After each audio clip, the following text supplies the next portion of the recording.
The Tagalog lesson. Ito, iyan, iyon. Ito is used when you're pointing to something that is very near to you or when you're holding it.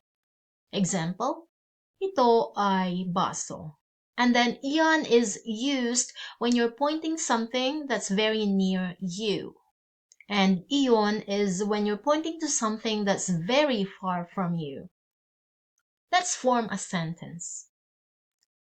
Ito plus verb be plus noun. You can also change the noun part if you know something or some words in Tagalog. Example, ito ay libro. In spoken language, libro ito. Iyan plus verb be plus noun. Iyan ay libro when you cannot touch the book, when it's a little bit far from you. So you can just sort of point it out. Libro yan. And iyon plus verb be plus noun. For example, you're pointing to a car that's across the street. So, iyon ay sasakyan.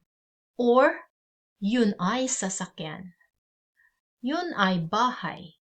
Or in spoken language, bahay yun. Think of your own examples.